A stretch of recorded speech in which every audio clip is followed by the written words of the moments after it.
Hey everybody, Dustin here from Backcountry Cuisine, and today we are doing dishes.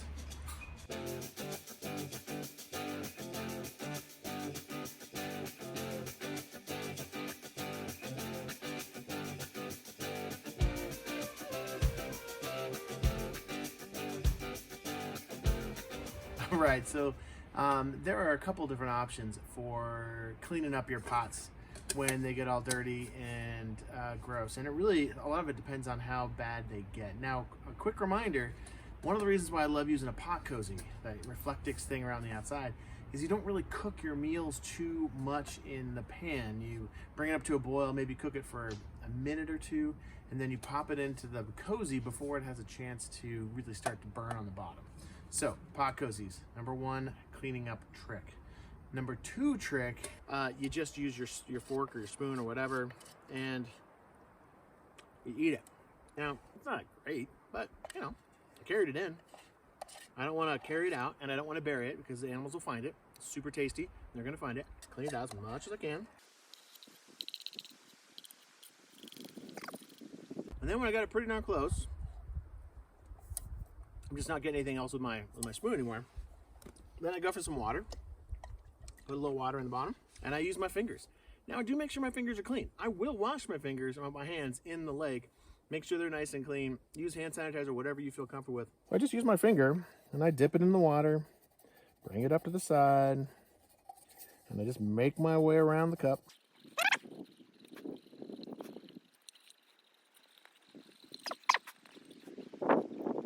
All right, when it's pretty good, and I've got 95% of it or so, swirl it around, try to get all the goodies in there, and I drink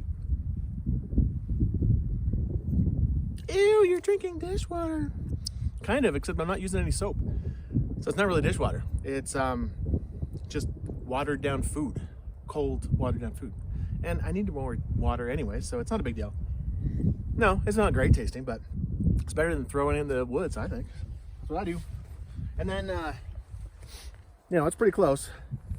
That's pretty darn clean. So then I just throw a touch more water in there, swirl it around, maybe go around one more time with my finger. And then this one's not near as bad. I just drink this. And that sucker's clean.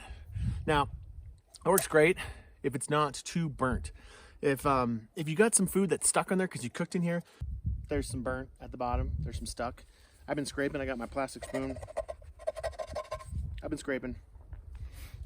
I could maybe get it to come off, maybe. I could add some water to this and go over here. Let's try that. Dig around. The problem is this stuff is really baked on. Now it's coming off, yeah. So I could do this, I could work on this for a little while. I could get there. But you can speed the process up by heating the water up and then letting it soak for just 5-10 minutes. And I'm not using much water, just enough to coat the bottom. All right, so I'm heating up the water.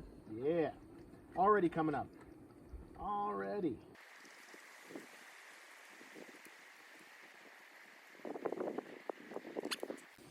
That's it. The wide flat here made it way easier. I could do it with my spoon, but because of the curve, you're only gonna get a little bit of scraping, so this made it much easier. But getting a little bit of water in there, a little bit of heat, makes this process so much easier. And then you're drinking something that's a little bit hot.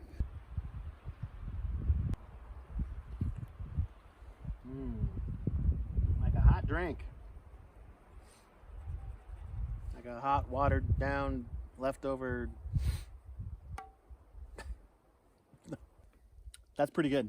That was pretty baked on in there. But if you got something really stubborn, good old sponge. And these do a great job. The thing I don't like about them is that they start to smell after a couple of days because you stick them in a plastic bag. They hold on to water, and they hold on to food too. Even this here, because you don't have a lot of running water, you're not in the lake, like scrubbing and cleaning and getting all the stuff out. You end up having food stuck in here, and it gets kind of nasty. So I'm not a big fan. If you are going to use one, cut it in half, make it a little smaller. You don't need a big one for the camp. A couple different alternatives.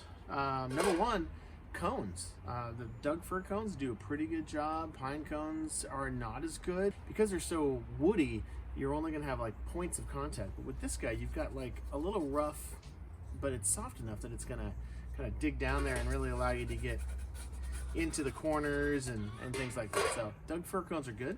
Thing you gotta be aware of, like this one has here, it's got some pitch on it. So you might get that in your pot. It's not gonna ruin it, but you might not like it. You might not want that pitchy taste in there. Going up in severity, a nice river rock is the flattened corners allow you to get in the corners of your pot. It's almost like a sandpaper because it's got just a tiny bit of grip, but it's super fine sandpaper, so you're not going to damage your pot much.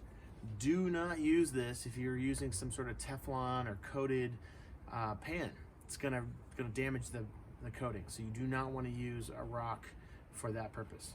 Doug fir cone, no problem. The rock ideally doesn't have a lot of grain to it, you know, like little sharp edges. You want it to be really smooth. Like you might want to even use it as toilet paper. It's that smooth, because otherwise you're gonna scratch up your pot. Especially aluminum pots, you'll really damage them.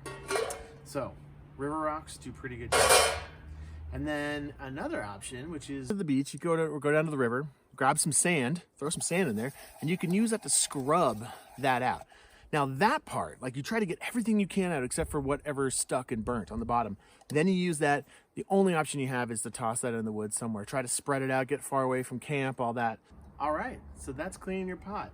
Again, I just want to remind you, please do not throw your dirty dishwater into a lake or a stream. Don't wash in the lake or the stream. You don't want that extra food in there. If you aren't willing to drink your dirty water, then please clean it out as much as you possibly can. All the big pieces, get the water in there, and then kind of do this fling motion like this and kind of spray your water out, and it gets a nice dispersed amount of food. It'll really spread it out, and get away from camp too, because that's just going to attract animals. So the further away from camp you are, better, at least 100 yards or so. That'll help a lot. All right, that's it for cleaning your pots and pans. Take care, everybody, and eat well. That's how I clean a pot.